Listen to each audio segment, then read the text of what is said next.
जय श्री कृष्णा एवरीवन, आप सभी का मेरे चैनल पे स्वागत है। सभी को मेरा प्यार भरा नमस्कार, सत श्री अकाल और सलाम। जैसा कि मैंने आपको पहले भी बताया है कि मैं अपने चैनल पर शेयर करती हूँ अपने फूड, फिटनेस और लाइफस्टाइल से रिलेटेड वीडियो। किस तरह का भोजन मैं बनाती हूँ, मैं ज़्यादातर सात्विक भोजन बनाती हूँ। लाइफस्टाइल में मैं किस तरह से रहती हूँ, घर को मैं किस तरह से रखती हूँ, कहाँ मैं आती जाती हूँ, क्या क्या करना मैं पसंद करती हूँ, मेरी हॉबीज़ क्या हैं, मेरी लाइकिंग्स क्या हैं, वो सभी कुछ मैं अपने वीडियोस में शेयर करती हूँ। साथ ही में मैं फ़िटनेस से रिलेटेड वीडियो अपलोड करती हूँ जिसमें मैं स्पेशली 40 प्लस लोगों के लिए एक्सरसाइज शेयर करती हूँ। मैंने एक 20 साल तक एक फ़िटनेस गाइड के रूप में काम किया है, इसलिए मैं 40 प्लस लोगों को किस तरह की एक्सरसाइज घर में रहकर करनी चाहिए। ज़्यादातर हम सभी 40 प्लस के बाद बाहर जाकर कोई भी वर्कआउट या एक्सरसाइज करने में थोड़ा सा अपने आप को अनकंफर्टेबल फील करते हैं, तो घर में रहकर मैं किस तरह से एक्सरसाइज करती हूँ ये मैं वीडियो में शेयर कर। हेलो एवरीवन, आज मैं अपने वीडियो में आप लोगों के साथ शेयर कर रही हूँ बहुत ही पौष्टिक, स्वादिष्ट, हेल्दी लड्डू और खट्टे मीठे नींबू के अचार की रेसिपी। ये ना मैंने 1 किलो नींबू लिए हैं। अब इन 1 किलो नींबू को मैं 4 हिस्सों में कट कर रही हूँ। आप चाहें तो इन्हें 2 हिस्सों में भी कर सकते हैं और चाहें तो आप इन्हें 6 हिस्से भी कर सकते हैं, इससे भी छोटे कर सकते हैं, लेकिन मैं यहाँ पर अभी सिर्फ इनको 4 हिस्सों में कट कर रही हूँ। बहुत टेस्टी अचार होता है, ये झटपट बन जाता है और खाने के लिए उसी समय से ही तैयार हो जाता है। और अगर आप सावधानी पूर्वक इसको बनाते हैं, इसकी सफाई का अच्छे से ध्यान रखते हैं ना, तो ये साल भर चलता है। और नींबू का अचार जितना पुराना होता है ना, उतना ही टेस्टी बनता है, उतना ही अच्छा होता है। हाजमे के लिए बहुत अच्छा होता है। घर में अगर ज़्यादा रसीले जो नींबू होते हैं ना, उनमें ज़्यादा बीज नहीं होते हैं। एक नींबू में 2 या 3 से ज़्यादा बीज नहीं होते हैं और निकल भी फटाफट से जाते हैं उसमें से ना। जो कम रसीले नींबू होते हैं ना, छोटे साइज़ के नींबू, उनमें बीज भी होते हैं और उनमें से रस भी बहुत कम होता है। तो हमेशा देख के लें, थोड़े बड़े साइज़ के और रसीले नींबू लें, तभी इस अचार को बनाने का फ़ायदा है। अच्छा, सबसे पहले जो आपने नींबुओं को धोया ना, तो उसको एक अच्छे से क्लॉथ से, कॉटन के क्लॉथ से आप अच्छी तरह से पहले तो सुखा लीजिए पंखे के नीचे या धूप के नीचे, और फिर उसको ना कपड़े से अच्छी, उसमें कोई भी पानी, मॉइस्चर नहीं रहना चाहिए नींबू में। और उसके बाद जो भी आप प्रोसेस करेंगे, किसी भी स्टेज पे हमें पानी नहीं रहना चाहिए, मॉइस्चर नहीं रहना चाहिए। जिस कंटेनर में हम अचार को डालेंगे वो कंटेनर भी बहुत ही अच्छी तरह से क्लीन होना चाहिए, उसमें ज़रा सा भी कोई पानी का पार्ट नहीं होना चाहिए, नहीं तो आपका नींबू का अचार ना खराब हो जाएगा। अगर आप थोड़ी छोटी इन सावधानियों का ध्यान रखेंगे ना, तो आपका अचार 1 साल भी चल जाता है। तो यहाँ पर मैंने, आप देख सकते हैं, सारे बीज निकाल लिए। कितने सारे बीज इसमें निकल गए हैं। थोड़ा सा ये जो जूस निकला है, इसको आप छलनी में से छानकर सैलेड में यूज कर सकते हैं।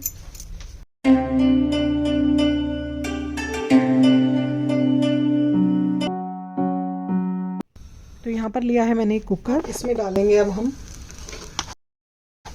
थोड़ा सा सरसों का तेल, बहुत थोड़ा सा, ज़्यादा नहीं डालना। इसमें डालेंगे हम थोड़ा सा सरसों का तेल, और इसको हमें बहुत ज़्यादा नहीं डालना, इसको थोड़ा हम अच्छी तरह से गर्म होने देंगे अभी। तो सारे नींबू मैं इसमें डाल दूँगी और मैं इन नींबुओं को अच्छी तरह से इस तेल में मिक्स कर दूंगी, क्योंकि मुझे अभी इसमें लगाने हैं 2 विसल। तेल में अच्छी तरह से मिक्स करने से ना नींबू नीचे लगेंगे नहीं, क्योंकि हमें इसमें पानी की एक बूंद भी नहीं डालनी है। और उसके बाद मैं लिड लगाकर इसमें लगा दूंगी 2 विसल।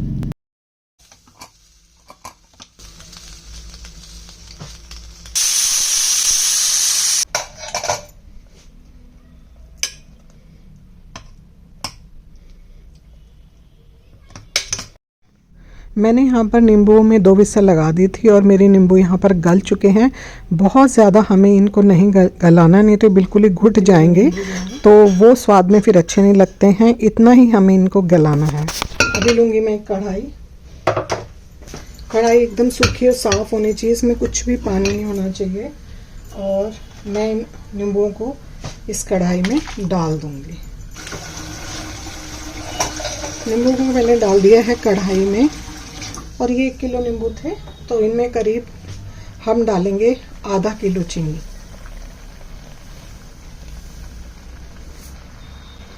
क्योंकि हम बना रहे हैं खट्टा मीठा अचार, तो यहाँ पर मैंने डाल दी है करीब करीब आधा किलो चीनी। और इसको ना हम अभी चीनी को कर लेंगे इसमें मिक्स, ठीक है। देंगे मसाले, जो कि हैं 2 चम्मच कश्मीरी लाल मिर्च, 1 चम्मच नॉर्मल लाल मिर्च, करीब 2 चम्मच काला नमक। सफ़ेद नमक भी आप डाल सकते हैं, लेकिन ना काली नमक का स्वाद ज़्यादा अच्छा आता है इसमें। 1 चम्मच अजवाइन, 1/4 हींग और 2 चम्मच डाल रही हूँ मैं इसमें गरम मसाला। थोड़ी सी मैं इसमें तीखी करने की, चटपटी करने की थोड़ी सी मैं कुटी हुई लाल मिर्च भी डाल रही हूँ। और अब इन सभी चीज़ों को हम बहुत ही अच्छी तरह से मिक्स करके और इसे हम अभी पकाएंगे जब तक कि जो ये चीनी मेल्ट हो जाए और इतनी गाढ़ी हो जाए, जैसे शहद होता है ना, शहद आप जानते हैं, उस तरह की ये। और ये खट्टा मीठा चटपटा सा अचार तैयार हो गया है। अभी जब ये ठंडा हो जाएगा तो मैं इसको एक बिल्कुल साफ से सूखे से कंटेनर में, ग्लास के या किसी भी अच्छी एयर टाइट कंटेनर में भर कर रख दूंगी।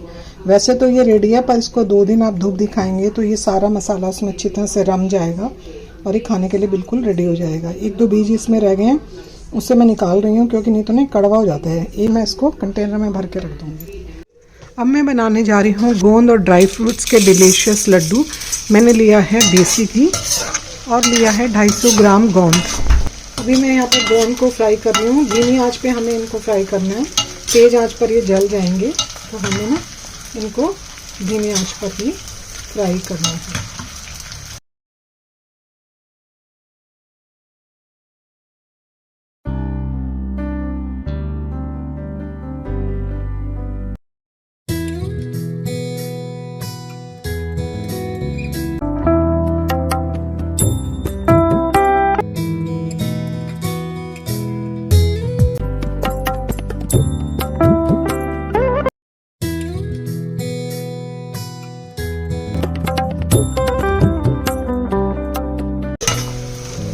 ये गोंद, ड्राई फ्रूट्स, खजूर और आटे के बहुत ज़्यादा पौष्टिक होते हैं, सर्दियों में बहुत ज़्यादा टेस्टी भी होते हैं। आप एक लड्डू सुबह खा लेंगे तो आपको आपके सारे न्यूट्रिएंट्स की फुलफिलिंग हो जाएगी, साथ ही आपको दोपहर तक भूख नहीं लगेगी। और इसके साथ अगर आप 1 गिलास दूध पी लेते हैं तो या चाय के साथ भी आप इसको खा सकते हैं।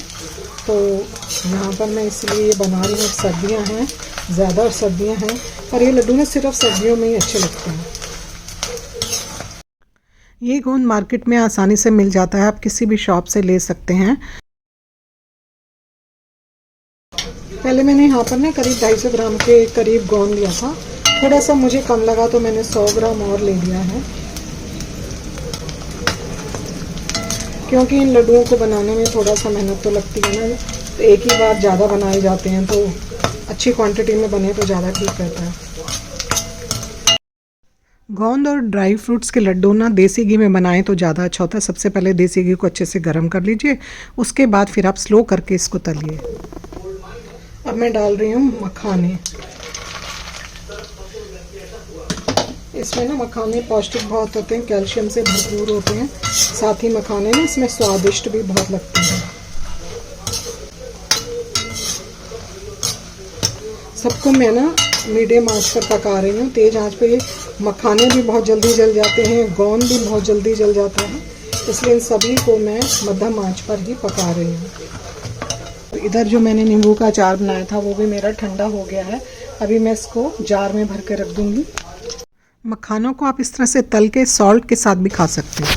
पहले टाइम में तो ना हमारी मम्मी दादी के टाइम में तो जैसे ही सर्दियाँ शुरू होती थी ना, तो ये सब चीज़ें 5-5 किलो के लड्डू बन के तैयार हो जाते थे, क्योंकि जॉइंट फैमिली होती थी, बच्चे होते थे, तो सबके लिए बनते थे। सुबह सबको लड्डू ये खाने को मिलता था, या फिर डिलीवरी के बाद लेडीज़ के लिए बहुत ज़्यादा फ़ायदेमंद होता है, बेबी और मदर दोनों के लिए। मुझे ये लड्डू बहुत ज़्यादा पसंद है। मेरे दोनों बेटों के जन्म पर मेरी मम्मी ने बनाकर भेजे थे।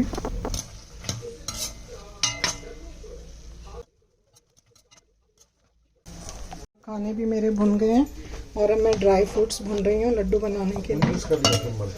क्या वो अभी विशु थोड़ा सीखना पड़ेगा मुझे। तो यहाँ पर मैं ड्राई फ्रूट्स भून रही हूँ। मैंने काजू और बादाम को पहले ही चॉप कर लिया था और अब उनको मैं देसी घी में भून रही हूँ। स्लो आंच पे हमें इन्हें भूनना है। काजू बहुत जल्दी जल जाते हैं, हमें उन्हें जलाना नहीं है, बस सौंधी सौंधी हल्का सा ही इन्हें हमें गोल्डन ब्राउन होने तक भूनना है, बहुत ज़्यादा नहीं भूनना है। खजूर के लड्डू बनाने के लिए मैंने कढ़ाई में डाला देसी घी और उसके बाद मैंने सबसे पहले सीडलेस खजूर लिए थे 1 किलो। खजूर को मैंने थोड़ा सा चॉप कर लिया था चक्कू की मदद से, नाइफ़ की मदद से। आप मिक्सी में भी कर सकते हैं, तो मिक्सी में करने में थोड़ा सा ही मुश्किल होता है, इसलिए मैंने चक्कू से छोटे छोटे इनको नाइफ़ से, मेरी किचन सीजर से मैंने इनको चॉप कर लिया था। और उसके बाद मैं इनको मंदी आँच पर चॉप करूँगी। तेज़ आँच पर आपको भूनूँगी, तेज़ आँच पर आपको इनको बिल्कुल नहीं भूनना, ये लग जाते हैं। बिल्कुल स्लो आँच पर इन्हें थोड़ी सी मेहनत लगती है।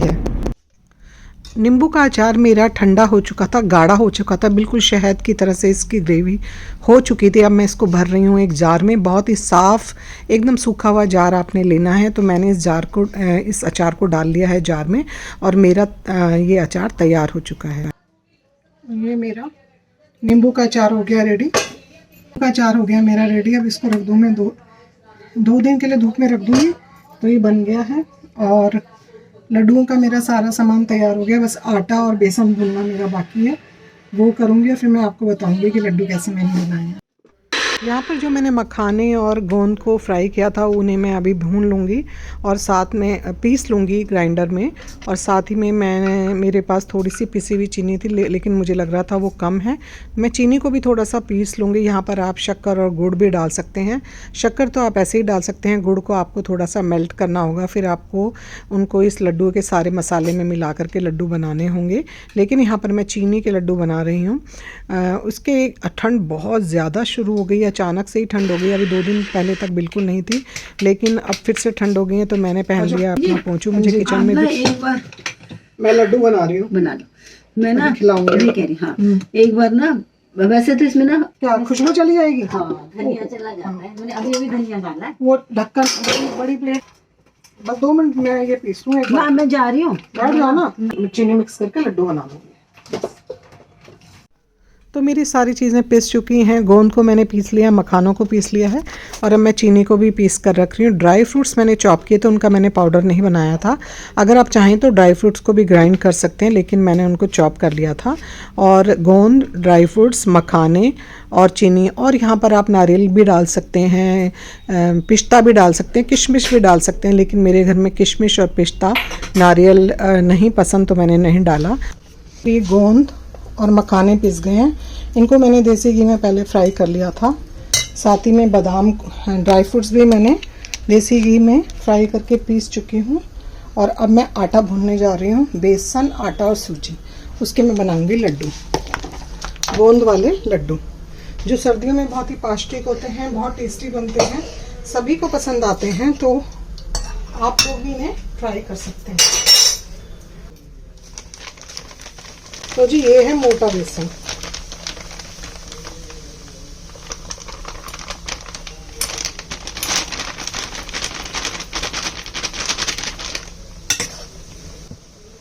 ये मैंने इसमें डाला है मोटा बेसन। आँच को हमें बिल्कुल मंदा रखना है, क्योंकि मंदी आँच पे ही ये सौंधा सौंधा भुनता है। अगर हम आँच को तेज कर देंगे तो ये अच्छे नहीं भुनेगा, जल जाएगा, खुशबू अच्छी नहीं आएगी इसमें से ना। तो आँच हमें रखनी है बिल्कुल मंदी।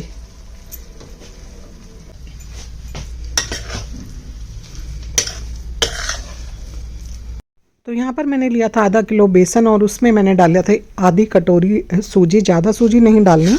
और फिर पहले घी को अच्छे से, देसी घी को गर्म कर लिया था। उसके बाद आँच को बिल्कुल स्लो करके मैं अब इसको भून रही हूँ। और यहाँ पर मैंने डाल दिया है आटा, और स्लो आंच पे मैं इनको बहुत ही अच्छी तरह से भून लूँगी। आटा मैंने इसलिए बाद में डाला क्योंकि बेसन को भूनने में थोड़ा सा समय लगता है। अब इन सभी चीज़ों को, भुने हुए बेसन को, गोंद को और मखानों को, इन सब को, और साथ ही में चीनी और बूरा को मैं अच्छी तरह से मिक्स कर लूँगी। लड्डू बनाने के लिए अभी वो बहुत गर्म है, तो मैंने उनको ठंडा होने के लिए रख दिया। फिर बहुत ही अच्छी तरह से उन सभी चीज़ों को मिक्स करना है। यहाँ पर मैंने दोबारा से खजूर के लड्डू बनाने के लिए प्रोसेस शुरू कर दिया है। कढ़ाई में खजूर को स्लो आंच पर बहुत ही अच्छी तरह से मैं भून लूँगी, और काफ़ी देर लगती है इनको भूनने में, क्योंकि थोड़ा सा ये मोटा होता है। जैसे जैसे हम इनको भूनते जाएंगे सॉफ्ट होता जाएगा, थोड़ा सा मेल्ट होता जाएगा।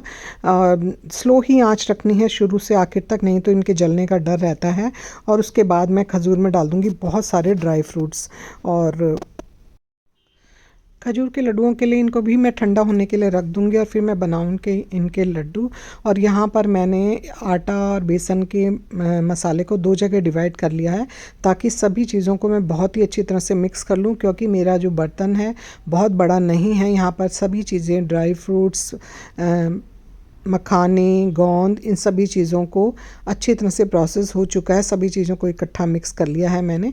और यहाँ पर सबसे पहले मैं बना रही हूँ खजूर के लड्डू।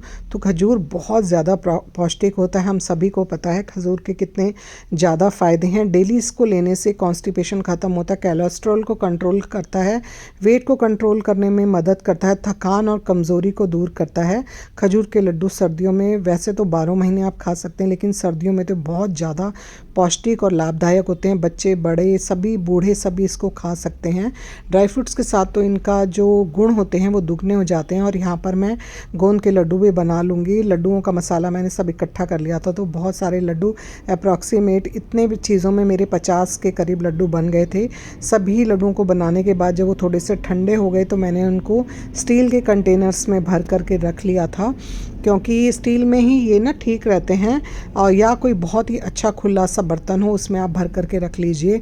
एक लड्डू रोज़ आप सुबह नाश्ते में या दोपहर में भी आप खा सकते हैं। एज ए स्वीट डिश भी आप इसको खा सकते हैं। ये बहुत ज़्यादा फ़ायदा पहुंचाते हैं, बहुत पौष्टिक होते हैं, बहुत ही अच्छे होते हैं सर्दियों में खाने के लिए गोंद के लड्डू। गोंद बहुत सारी चीज़ों में हमें बीमारियों से बचाने में हमारी मदद करता है। स्पेशली हड्डियों में जो दर्द होता है ना, हड्डियों की कमज़ोरी को दूर करता है गोंद। इसके बहुत सारे फ़ायदे हर किसी के लिए होते हैं। तो गोंद के लड्डू सर्दियों में बनाइए, खाइए, और सभी को स्वस्थ रखिए, अपने फैमिली में सभी को स्वस्थ रखिए।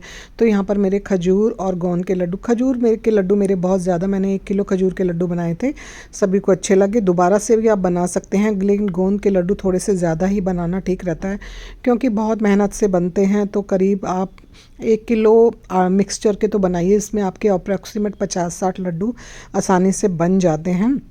सभी को मैंने कंटेनर में भर करके रख लिया था। और इसके बाद इसमें से कुछ लड्डू निकाल कर मैं अपने बेटे के लिए, बड़े बेटे के लिए भी रख दूंगी, क्योंकि बच्चे जा रहे हैं, छोटा बेटा और डॉटर जा रहे हैं मुंबई उनके पास, तो मैं उनके लिए भी भेज दूंगी। तो अलग से मैं उनको पहले ही उन लड्डुओं को निकाल करके मैं एक कंटेनर में भर के रख दूंगी। जब वो जाएंगे तो ले जाएंगे। तो यहाँ पर मैं उनके लिए भी लड्डू निकाल रही हूँ।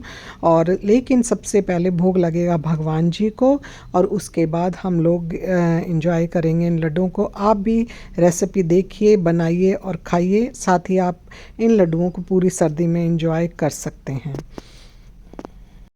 तो यहाँ पर मैं आ गई हूँ अपने मंदिर में सबसे पहले भगवान जी को अपने लड्डुओं का भोग लगाने के लिए।